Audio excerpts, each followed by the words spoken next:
Eu já devo ter comentado com vocês sobre um bar no Rio de Janeiro e achei muito propício para a introdução deste texto. É um bar que tinha como tradição as pessoas irem lá para tomar o café da manhã, o pingado, como chama no Rio, né? E deixar um pago. Então você ia tomar café, pagava o seu e deixava um pago, para caso alguém chegasse sem dinheiro, pudesse tomar o seu cafezinho. E isso virou algo bem interessante, porque quando você chegava lá sem grana, havia um pago por você. E esse texto é justamente sobre isso. Já foi pago todas as dívidas, todos os pecados, toda a iniquidade já foi paga na cruz. E é sobre essa beleza teológica máxima do cristianismo que João nos convida a ler nesse momento. É o primeiro sermão deste livro, desta epístola, desta carta. Nós iremos fazer todo o livro, toda a carta de 1 João, que é belíssimo.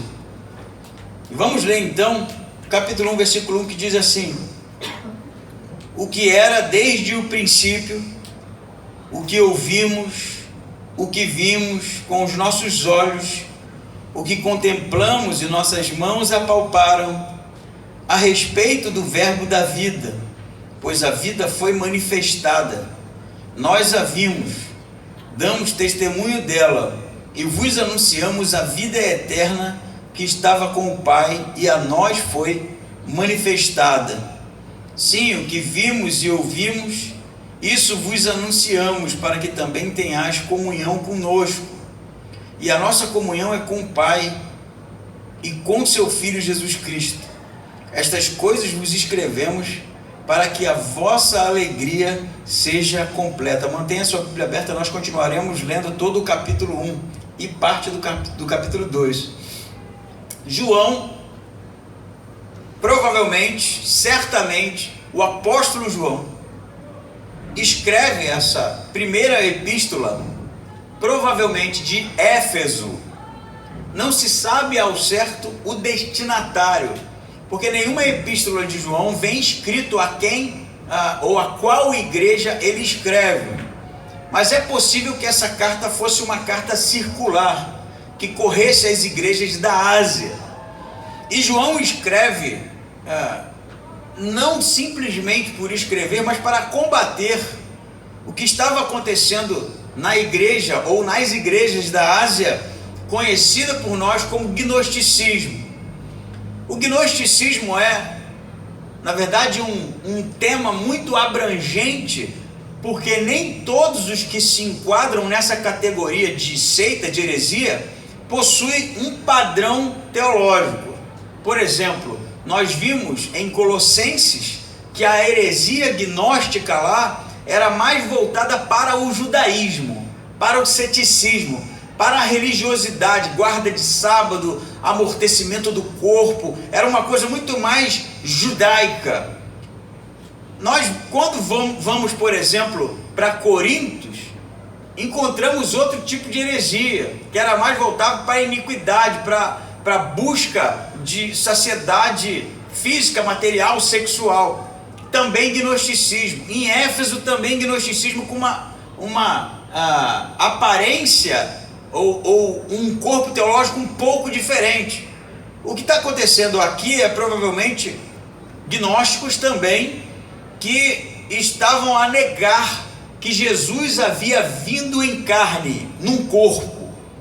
Eles negavam isso porque eles diziam isso com base em muita literatura gnóstica que se conhece do 1º, 2º, 3º século, que o corpo era pecaminoso demais para que Jesus, o divino, habitasse nele.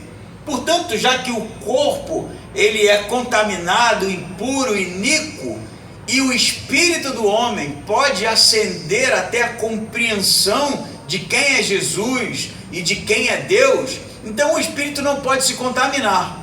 Por isso vamos viver a nossa vida ao bel prazer. E provavelmente esses homens viviam uma vida no discurso de espiritualidade ascendida, eram seres espirituais iluminados, diferente dos outros que não tinham compreendido essa atmosfera, né, mais mística, mas ao mesmo tempo viviam a imoralidade da carne, se prostituindo com prostitutas dos templos, prostitutas que eram na verdade chamadas de prostitutas templárias e outras mais. Eram na verdade esse grupo que fazia com que o evangelho soasse alguma coisa no que tange a dualidade. O espírito já está puro, mas a carne, pouco importa o que você faz com ela. Mas você vai perceber na carta que João está a combater isso. Primeiramente, a carta é diferenciada, por exemplo, das cartas do apóstolo Paulo, porque ela não tem uma introdução formal, né? Quando você lê as cartas de Paulo, ele vai dizer: Paulo, apóstolo de Cristo, saldo à igreja. João não faz isso. João já começa sobre o assunto. A impressão que dá é que ele tem muita urgência em desenvolver o tema, em escrever de maneira a ir diretamente ao ponto. E ele começa muito semelhante ao seu evangelho, dizendo o que era desde o princípio, o que ouvimos, o que vimos com os nossos olhos, o que contemplamos e nossas mãos apalparam a respeito do verbo da vida, pois a vida foi manifestada e nós a vimos. O que era desde o início, muito semelhante do evangelho de João. No início era o Logos, no princípio era o Logos. Princípio aqui, ou início aqui, é da palavra, provavelmente tem origem na palavra hebraica arque, que é realmente algo que está para a criação anterior a ela. A ideia de João por trás é que Jesus, ele não somente estava no início da criação, mas ele é antes dela. Ele é aquele que não está limitado à temporalidade, aquele que não está limitado ao tempo e o aspecto físico, justamente desse evento que é a nossa realidade temporal. Ele é desde o princípio, desde os princípios, ele é eterno. E aí, o que João está dizendo aqui, percebam, esse que é o eterno, que é desde o princípio, segundo o seu evangelho, o Logos de Deus, segundo a sua epístola, a palavra da vida, né? Aquele que é o gerador da própria vida, pois a vida está nele, algo que a gente até tem dificuldade para compreender, que a gente sabe o que é a vida, mas a gente não pensa em quem é a vida. A vida para nós é um aspecto da existência, nós vivemos e sabemos o que é estar vivo, sabemos o que é estar morto. João fala que a vida é uma pessoa. Então a pergunta é: eu sei quem é a vida? E que isso nos escapa, embora a gente tenha uma compreensão teológica, mas é de uma profundidade assim, de se pensar e de se produzir literaturas e literaturas, livros e livros sobre o tema. Ele disse: esse que era desde o princípio, este que é o verbo da vida, este por meio do qual todas as coisas foram criadas, eu vi com os meus olhos. Eu não conheço de ter ouvido falar, ninguém me contou isso. Eu não li, eu vi com os meus próprios olhos. Ele vai dizer: e que contemplamos com as nossas mãos. E eu já citei isso inúmeras vezes, adoro essa passagem. Contemplar de maneira curiosa, tatear, né? Como alguém que, por exemplo, não tem a visão e precisa tocar para realmente criar em sua mente uma imagem real daquilo que está sendo tocado. Não que João fosse cego, mas ele estava diante de algo que para ele era extremamente belo, extremamente maravilhoso, extremamente diferente de tudo que ele possa ter visto com os próprios olhos nessa existência. Por isso ele olha com curiosidade, por isso ele tateia, por isso ele ouve, não é? Ele vai dizer: ouvimos com os nossos próprios ouvidos, olhamos, né, com os nossos próprios olhos e tocamos. E a gente, se lembrarmos do evangelho, quem era João? no meio dos apóstolos, senão aquele que ficava o tempo todo debruçado no peito de Jesus. Não era assim?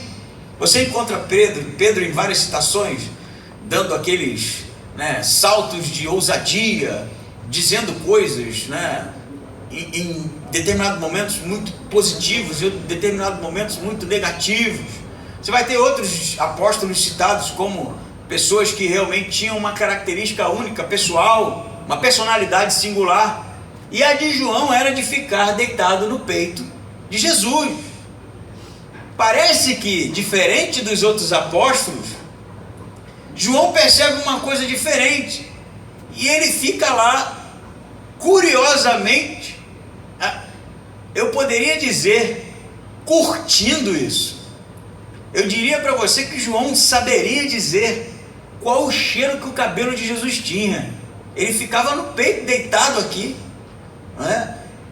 João provavelmente conhecia a textura da pele de Jesus, de tanto que ele abraçava, de tanto que ele se aproximava, porque ele percebeu, como ele diz aqui, que aquilo era algo jamais visto por ele, jamais ouvido por ele, jamais percebido por ele. E ele estava diante do que era, segundo as suas próprias palavras, o autor da vida, maravilhado. Então João está dizendo para essa igreja: o que eu estou dizendo para vocês não é algo que eu ouvi, eu estava lá. Não é, na verdade, a história da história da história, é a minha história. Eu vivi isso, eu experimentei isso. Perceba que nem é necessário João usar o título apóstolo de Cristo para ter autoridade. Ele estava lá e ninguém pode questioná-lo, porque ele é testemunha ocular realmente do que aconteceu. E ele vai dizer, versículo 2: pois a vida foi manifestada. E a palavra no grego manifestada é muito interessante, porque manifestação em português a gente pensa em alguma coisa meio obscura, que aconteceu de maneira obtusa. Mas a manifestação no grego, a palavra para o grego é algo que foi revelado, foi mostrado, revelou-se, manifestado, revelou-se. E ele fala: e nós a vimos, damos testemunho dela, e vos anunciamos a vida eterna que estava com o Pai, e a nós foi revelada, manifestada, mostrada. Ele diz no 3: sim, o que vimos e ouvimos, é isso que nós vos anunciamos, para que vocês tenham comunhão conosco, apóstolos, e a nossa comunhão é com o Pai e com o seu Filho Jesus Cristo. Essas coisas vos escrevemos para que a vossa alegria ou a nossa alegria seja completa. O que João está dizendo? Eu vi com os meus próprios olhos, eu toquei, eu ouvi, e eu ouvi e vi e toquei justamente porque houve o desejo do verbo da vida de se revelar, foi manifestado, de se mostrar.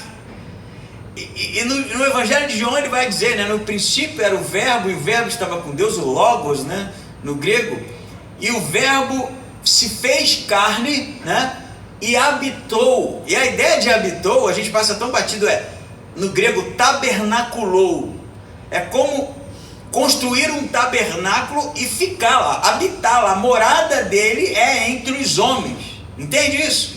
No princípio era o verbo, estava com Deus, era Deus, e ele veio morar aqui, habitar aqui, estar com a gente. E ele fala, ele se revelou, nós conhecemos, e é disso que eu falo para vocês. Eu falo por quê? Para que vocês tenham comunhão conosco, porque a nossa comunhão, e a nossa ele está falando aqui justamente dos apóstolos que ele representa, é com o Pai e com o seu Filho. Perceba que Jesus tem comunhão com o Pai tem comunhão com o Filho, João tem comunhão com o Filho e com o Pai, e ele convida a igreja a ter comunhão também, a entrar nesse relacionamento de Deus com seu Filho, com o Espírito Santo, e no convite aos homens para conhecê-lo. O convite, gente, de Deus para os homens, não é para homens perdidos, desgraçadamente abandonados enfiados na lama, completamente desorientados, e é um convite assim, ó, eu vou te salvar, porque eu estou com um pouco de misericórdia, e você fique feliz com isso, porque de outra feita, ou caso eu mude de ideia e fique mais irado com seu comportamento, eu lhe abandono. Não é esse tipo de coisa. É um convite real para conhecê-lo, para fazer parte do relacionamento que Deus Pai tem com o seu Filho e com o Espírito Santo. Porque Deus, diferente do que se diz por aí, não é um Deus que em sua soberania está assentado num lugar intangível para o homem, num lugar em que justamente o homem não tem capacidade cognitiva de conhecer totalmente. Não é um Deus que João está falando que tem os seus planos, tem os seus motivos, o homem não vai saber disso porque não é capaz de compreender essas coisas, e justamente por causa dessa limitação e do pecado, acostume-se com isso. O Deus de João é um Deus que se revela, que quer ser conhecido. Sabe isso? Deus quer ser conhecido, por isso ele se revelou, por isso ele tabernaculou, por isso ele se mostrou, por isso ele convidou os apóstolos e todos que quiserem crer e que quiserem fazer parte desse relacionamento a se aproximar. A gente precisa realmente, usando essa linguagem mais contemporânea, se apoderar do convite de Deus para nós. É um convite de relacionamento, gente. Não é aquele papo de tô salvo, graças a Deus, e para mim só um lugarzinho lá atrás já basta. Não é isso. É um convite realmente para conhecermos quem Ele é. Deus, apesar de ser Deus mesmo e soberano, Criador de todas as coisas, insondável em sua complexidade, em seu poder, Ele quer que você o conheça. Por isso Ele envia o Filho. Por isso o Filho se mostra. Por isso o Filho vai dizer aos apóstolos, ali já próximo de sua crucificação, quando ele, na verdade, é questionado sobre o fim da sua trajetória aqui, então o apóstolo vai dizer, mostra-nos o Pai, é só o que a gente quer. Jesus vai dizer, como pode me perguntar, mostra-nos o Pai? Estou com vocês há tanto tempo, e vocês ainda não perceberam. Deus se revela. E Ele não se revela no que tange ao sobrenatural, tive uma revelação. Ele se revela mesmo à medida em que a gente busca uma aproximação dEle. Deus, Ele não está parado em algum lugar estacionário na eternidade, esperando o fim das coisas. Ele busca o homem todo o tempo para um relacionamento pessoal. E como é que a gente se relaciona com Deus? Como é que a gente pode estreitar esse relacionamento dessa maneira que eu estou falando? Como é que eu posso conhecer mais a Deus, pastor? O que eu faço? Busque o caramba. É preciso haver interesse. Porque Deus não vai te obrigar. Assim como eu também não vou te obrigar a me conhecer melhor. Assim como ninguém aqui vai obrigar ninguém a conhecer melhor. A gente precisa buscá-lo. A gente precisa buscar aproximação. A gente precisa buscar os meios revelados. Através da escritura, como já tanto diz, através da oração sincera, genuína, através do envolvimento das coisas que são pertinentes a Ele, através de fazermos parte da realidade do desejo que está no coração de Deus de maneira genuína. Não vamos conhecê-los, o Filho, o Pai, se isso for algo secundário para a gente. Não vamos. A gente vai sempre ficar na superficialidade. A gente vai sempre conhecer um evangelho meia boca. A gente vai sempre conhecer um evangelho completamente distante. É só uma coisinha, um fio assim, que a gente se agarra com medo, quem sabe, de ir para o inferno. Isso é terrível. Pois isso não é relacionamento. Se é um relacionamento de medo, se você vem à igreja ou faz qualquer coisa de rito religioso com medo de ser condenado, isso não é relacionamento, isso é medo. Não é sobre isso que João está falando. Eu vi com os meus próprios olhos, eu ouvi com os meus próprios ouvidos, eu toquei, porque Ele se revelou, e o desejo dele é ser conhecido por nós. A gente ficaria feliz, por exemplo, se ganhasse, um prêmio, como por exemplo, uma semana no Caribe. Quem aqui não gostaria, Pensou? Alguém liga para sua casa, você ganhou uma semana no Caribe. Eu estou falando Caribe, pode ser outro lugar, tá? Tudo pago, né? Os melhores restaurantes, melhores hotéis, e você ganhou e teve a sorte grande. Qualquer um aqui, primeiro que a gente ia pensar que é golpe, né? Mas caso não fosse golpe, nessa minha hipótese não é golpe, iria correndo. A gente ia, não posso, porque eu tenho uma prova da faculdade. Pode ser, mas eu deixaria essa prova para depois. Não posso porque o meu trabalho me impede. Não posso porque a gente iria correndo. O convite de Deus é muito mais do que isso. É muito mais, infinitamente maior do que isso. Mas precisa despertar na gente o desejo, a alegria de querermos realmente conhecê-lo cada vez mais.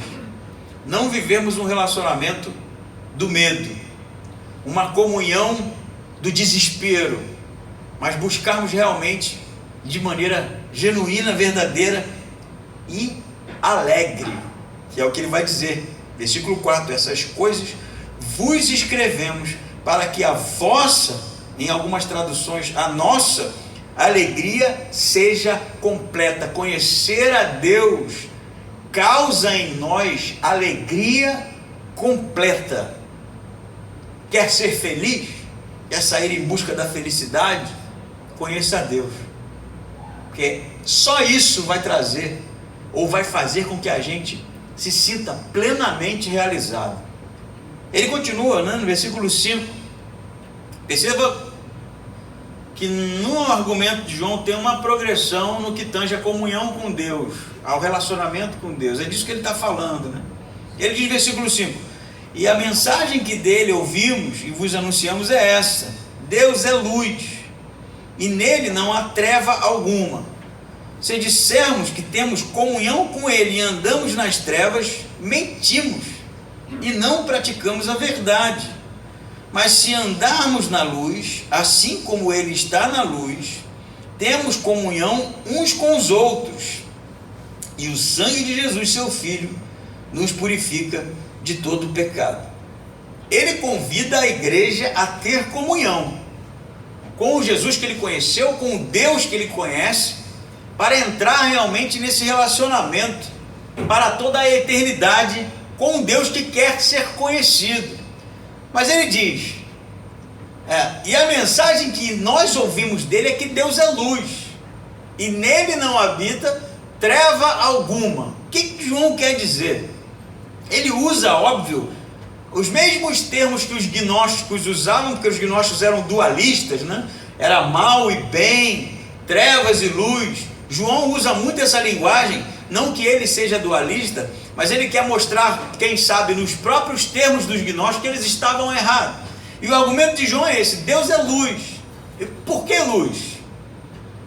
A ideia de luz é justamente um Deus que é justamente visível, claro, lúcido, que pode ser percebido, e que não há nenhum tipo de mal nesse Deus.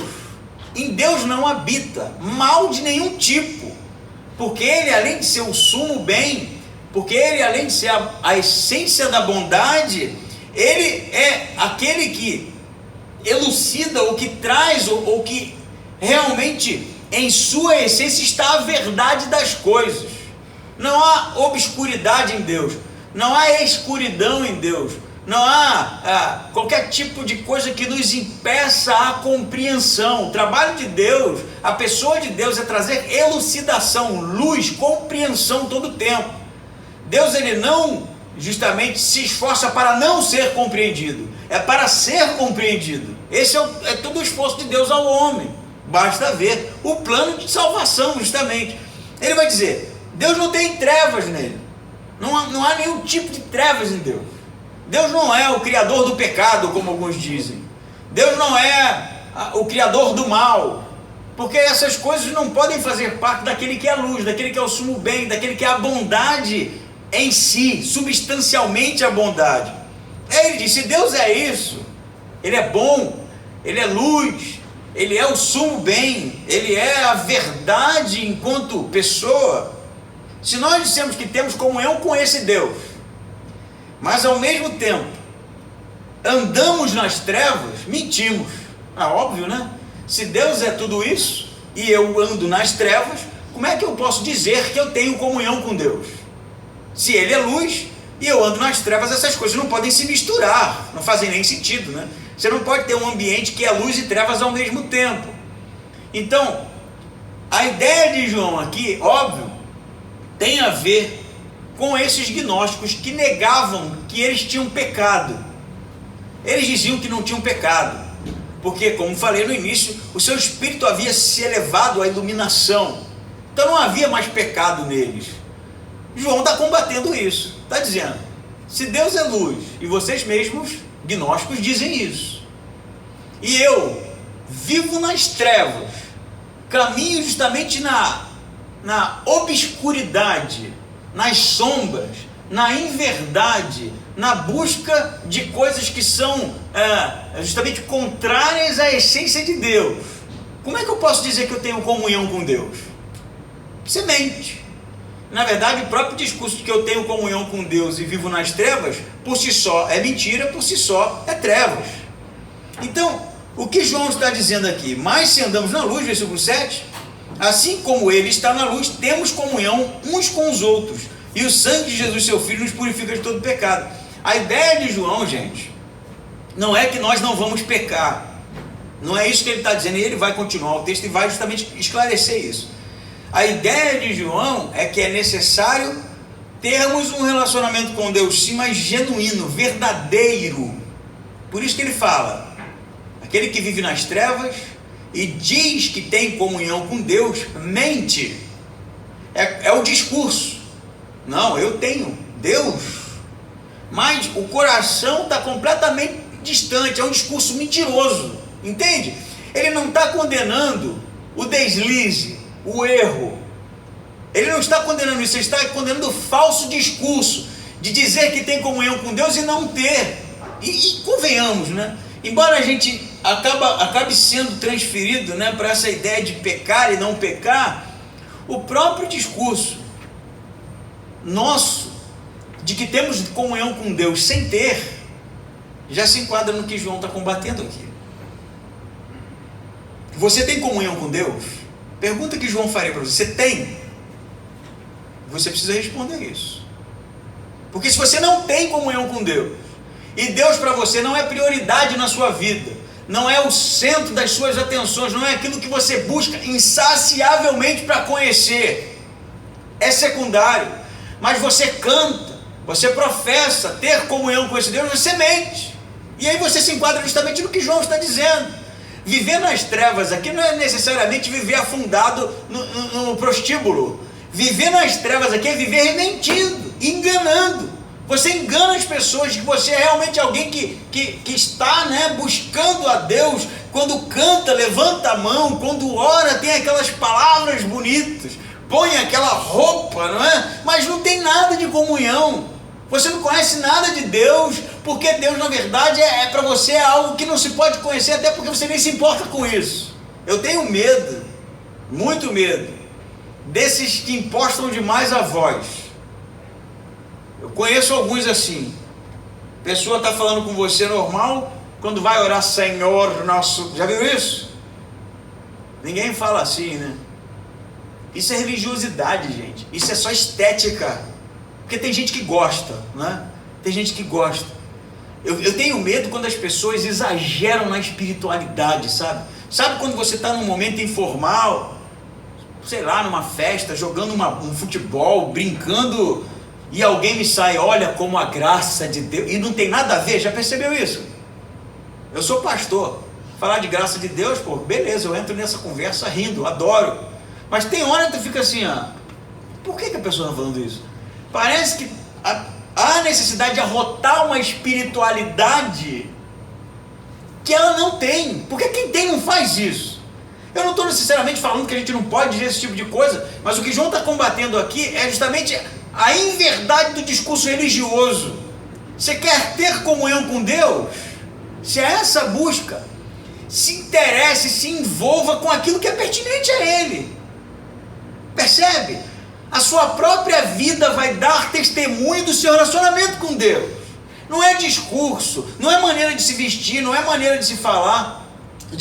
A gente brincava no estudo da quinta-feira sobre as pessoas que, não foi hoje, né, BD, que diz graça e paz, né? Tem gente que fala assim, né? Encontra com você e fala, isso aqui é assim, eu acho brega pra caramba. E aí, varão? Chamar de varão é acabar comigo, né? E aí, varão? A paz. Eu até brinquei, eu falei, tem outras maneiras de dizer isso, né? Você quer dizer realmente a paz? E Jesus falou para dar a paz, né? Diz aí, beleza? Tudo em paz? É uma maneira de dizer a mesma coisa, sem esse negócio. Não quer dizer que a pessoa que diga isso está nas trevas, não é isso que eu estou querendo dizer, mas é essa coisa superficial demais no relacionamento com Deus, sabe? É só discurso, é só para vitrine, é só para telespectadores, para youtubers, né? Para consumidores. É a falsa religião, é o falso culto, é a falsa teologia, que cada vez mais tem um discurso que afasta o homem de Deus ao invés de aproximar, mas tudo dentro da estética da santidade, amados, né? Essa coisa. Isso é terrível, gente. Isso é terrível, porque duvido muito que o apóstolo João falasse desse jeito. Amado, eu apóstolo. Não falava. Quem fala assim é o INRI, né? Ele precisa falar assim. Mas aqueles que têm relacionamento com Deus, eles buscam Deus em espírito e em verdade, é genuíno. E a própria caminhada mostra que eles vivem na luz. As pessoas percebem. Não é pelo tanto que você fala, pelos gestos que você faz, pelo estilo de roupa ou a maneira com que você caminha no mercado. É justamente pela revelação de Deus na sua vida.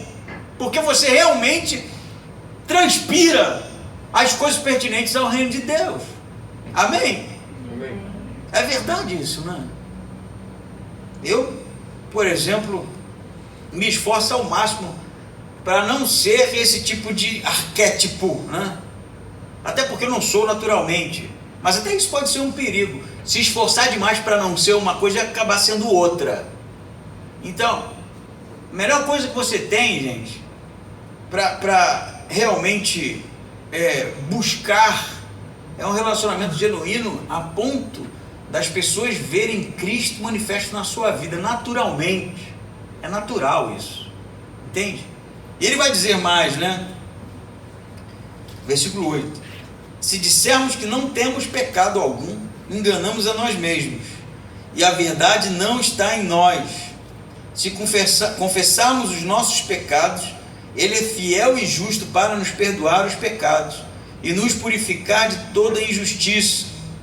Se dissermos que não temos cometido pecado, nós o tornamos mentiroso, e a sua palavra não está em nós. Meus filhinhos, eu vos escrevo estas coisas para que não pequeis. Mas se alguém pecar, temos um advogado junto ao Pai, Jesus Cristo, o justo. Ele é a propiciação pelos nossos pecados, e não somente pelos nossos, mas também pelos pecados de todo o mundo. Você percebe nitidamente que João está fazendo. Deus, né, revelado em Jesus, o verbo da vida, criador de todas as coisas, se mostrou, nós o conhecemos, e ele também justamente quer trazê-los para um relacionamento com ele. Ele é luz, nele não habita treva alguma, e aquele que diz que tem comunhão com ele, vive nas trevas, é um mentiroso, não tem comunhão com ele. E agora ele diz, se dissermos que não temos pecado, que esse era o discurso, como eu falei, dos gnósticos, nós não pecamos, né? Nós ascendemos a um estado elevado de espiritualidade. Se nós dissemos que não temos pecado, nós mentimos. Ninguém em sã consciência, nem um ateu mais cético, vai negar que ele possui deslizes éticos e morais. Ninguém nega isso. Isso independe da religião. Se pecado é um deslize moral, todos nós estamos fadados a justamente sermos pecadores. Mas esses gnósticos, embora negassem o pecado, vão ser aqui alvo de João quando ele diz: quem diz que não tem pecado, além de enganar a si mesmo e sermos mentirosos, a verdade não estamos em nós, fazemos de Cristo mentiroso. Também, por quê? Porque se ele morreu na cruz pelos nossos pecados e eu não tenho pecado, ele morreu pelo quê, afinal de contas? É uma mentira, toda a cruz é uma mentira. Não temos pecados, então não haveria necessidade de Jesus morrer. Mas parece que João, né, ele vai dizer, no versículo 9, se confessarmos os nossos pecados, ele é fiel e justo para nos perdoar e purificar de toda a injustiça. E no versículo 1 do capítulo 12 ele fala, filhinhos, eu vos escrevo essas coisas para que não pequeis, mas se vocês pecarem, temos um advogado junto ao Pai. Parece que a ideia é que João está combatendo esse discurso de que não temos pecado, que nosso espírito ascendeu. Ele está combatendo isso, dizendo que todo mundo é pecador, que quem diz que não tem pecado mente, mas ele também se preocupa com a igreja. E ele se volta para a igreja e fala, filhinhos, eu não estou fazendo uma apologética do pecado. Eu não estou dizendo que você tem que pecar, porque se você não pecar, você está com um discurso de mentira. Ele se preocupa com a igreja. Ele fala, eu digo isso para vocês, para que não pequeis, mas caso vocês pequem, o Parácletos, a ideia aqui, Parácletos também é usado para Espírito Santo, né? Mas é aquele que defende, o advogado que está junto ao Pai fazendo uma defesa de cada crente. Ele está lá justamente para advogar para nós, né? Então perceba, João tem uma preocupação para que o seu discurso não seja só todos pecam, e isso levaria a igreja realmente a, né, acabar tomando o mesmo rumo dos gnósticos. Ele diz, filhinhos, eu estou dizendo isso para vocês não pecarem, não para pecarem, mas caso vocês pequem, como ele diz, temos um advogado. Perceba aqui que eu particularmente, se não tivesse lido essa parte, teria um questionamento e tanto com João, que é o seguinte, pô João, você diz que Deus é o Criador de todas as coisas, e nele não há trevas, ele é luz, é um Deus santo, imaculado, puro, e nós somos pecadores, transgredimos, se dissermos que não temos pecados, a verdade não está em nós. Como é que eu vou me relacionar com esse Deus? Como é que eu, pecador, como você disse, posso me relacionar com um Deus puro desse jeito, poderoso desse jeito? Vamos supor, né, que houvesse um convite de alguém, eu vou te apresentar aqui uma pessoa, para você virar aí o amigo pessoal dele, acompanhá-lo numa viagem. Só tem um problema, ele é santo, não peca, não tem trevas nele, não tem nenhum tipo de mal nele, e você é pecador, né? Pois é, ele é poderoso, ele criou tudo, e vocês vão viajar, vão ficar 15 dias fora, no mesmo hotel. O que a gente ia pensar? Tá maluco. Primeira vacilada que eu der, esse Deus que não peca, santo, poderoso, você vai fazer o quê? Esmagou, acabou. Como assim? Como é que você peca na minha presença? Eu santo assim. Percebe isso? Como é que pode ser um convite a um relacionamento com Deus santo desse jeito, para indivíduos que pecam, que são pecadores como nós? E aí é que João vai dizer. Ele vai dizer, versículo 2 do capítulo 2, ele é a propiciação pelos nossos pecados, e não somente pelos nossos, mas também pelos pecados de todo o mundo. Ele é o advogado, é aquele que advoga em nosso favor, e ele é a propiciação. O que é a propiciação? O sacrifício que foi feito justamente para pagar a dívida. Sabe por que você pode se relacionar com Deus sem medo? Porque todo o preço do pecado foi pago na cruz. Todo. Não foi de pecado A, B, C e D. Não foi de uma conduta de pecado até a cruz. Foi a propiciação por todos os pecados. Não só seu, mas de todo o mundo. Ah, peraí, José. Não. Jesus só morreu pelo pecado dos eleitos, né? Jesus só morreu pelo pecado dos salvos. Jesus só morreu pelo pecado dos predestinados. É isso que está escrito aqui? O que está escrito aqui? Todo mundo. Você sabe o não crente? Todos os pecados dele estavam na cruz. Todos. Você sabe, o Hitler, todos os pecados dele estavam sobre Cristo na cruz. Pense aí na criatura mais terrível. Todos os pecados dele estavam sobre Cristo naquela cruz. Ele morreu por todos os homens. Levou sobre si todos os pecados. Ele é o sacrifício vivo pelos pecados da humanidade. Por todos os pecados que eu já cometi e que eu ainda irei cometer. Você acha que você pode surpreender Deus com um pecado? Você acha que você pode surpreender Deus com um deslize? Você acha que você pode surpreender Deus com uma falha imoral? Não pode, filho. Ele já sabia. Ele já sabia da sua queda, ele já sabia do seu vacilo, embora isso seja uma decisão sua, toda sua. Mas ele te amou a si mesmo. E todos os pecados foram justamente colocados sobre Cristo naquela cruz. Não há deslize, não há erro, não há pecado que possa nos afastar do amor de Deus. Como eu já disse aqui, vou dizer, quanto mais pecamos, mais Deus nos ama. Como disse Paulo, onde abundou a graça, superabundou justamente por causa do pecado. Não é que Deus ama o pecado, é porque aquele que peca precisa muito mais de Deus do que aquele que não peca. Não é assim que Jesus falou para aquela mulher que lavou os seus pés com o seu choro, enxugou com os seus cabelos? Ele vira para aquele escriba, para aquele fariseu, ele diz: quem mais amou? Não foi o que mais foi perdoado? O que mais se sente perdoado por ser pecador é o que mais ama, e é o que é mais amado, de certa forma. Então percebam que, para João, o relacionamento com esse Deus não é viver uma vida de um discurso de falsa comunhão com Deus, um discurso de não pecar, é justamente entender que todos os pecados seus já foram colocados na cruz, e não há como nós surpreendermos Deus com nenhum tipo de queda. Como vai dizer Paulo, não é que por causa disso nós vamos viver então no pecado. Já foi tudo perdoado, então eu vou viver no pecado.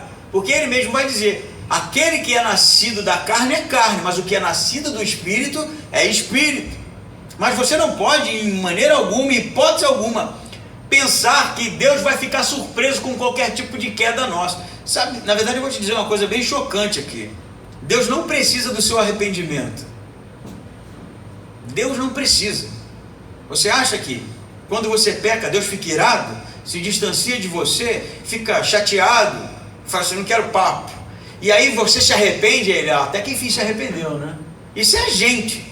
É a gente que age assim. Quando as pessoas frustram a gente, quando as pessoas magoam a gente fica nem um pedido de desculpa, né? Fez, falou e aconteceu e nem para se aproximar. Deus não precisa do seu arrependimento. Quem precisa do seu arrependimento é você. Ele já te perdoou. Não tem dívida. O seu arrependimento é para você ser tratado por Ele. O arrependimento que acontece por causa do deslize é sobre nós. É sobre justamente essa sensação que nós temos de que quando pecamos Deus está distante. Ele não está. E a gente tantas vezes precisa reconhecer o nosso erro, porque reconhecer o nosso erro e se arrepender é libertador. Percebe? Não é sobre Deus mais ficar irado ou não ficar irado com a gente. É sobre a gente ser tratado com Deus. Lembre-se do episódio de Pedro, depois da ressurreição, quando Jesus o chama para conversar, depois de Pedro ter negado Jesus 3 vezes. Quais são as palavras de Jesus? Pedro, tu me amas? Não. O meu amor por você não é o amor que eu dizia que era. E as palavras de Jesus são o quê? Viu? Falei? Ficou contando marra? Olha agora. São essas as palavras? Jesus fala assim, apacenta as minhas ovelhas. Jesus ignora a resposta de Pedro. Tu me ama, Pedro? Não. Apacenta as minhas ovelhas. É estranho o diálogo. Percebe isso? Jesus ignora o que ele fala. Porque Jesus sabe que Pedro, na verdade, era falho. E ele, em hipótese nenhuma, quer que Pedro vive com aquela culpa. Ele sabia que Pedro ia traí-lo, ia negá-lo. Mas isso não importa. Apacenta as minhas ovelhas, Pedro. Por 3 vezes ele pergunta, por 3 vezes Pedro responde, não te amo como deveria. No grego, vocês sabem, né? A pergunta de Deus, de Jesus, é, me ama com amor ágape, que é o amor sobre todas as coisas, mais excelente, justamente o amor que Pedro professava, ou dizia ter por ele. E a resposta de Pedro é, te amo com amor filéus. No grego, embora no português está tudo amor, amor, amor, no grego o amor filéus é um amor menor. É o amor de homem, é o amor de amizade, da troca.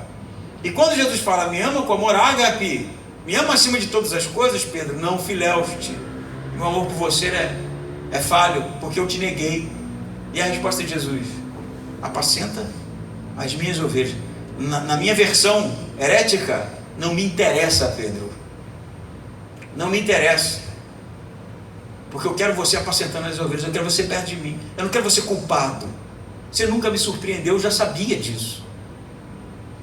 E é sobre isso, gente. O nosso relacionamento com Deus, ele acontece porque Deus quer que aconteça. Não é sobre o discurso mentiroso, sobre a falsa comunhão. Também não é sobre o medo, justamente de nos relacionarmos com Deus, porque Ele é santo demais para nós. Já foi pago. Não foi 1, 2, 3 pecados, todos. A gente precisa realmente se apoderar dessa máxima do Evangelho. Todos os pecados estão perdoados.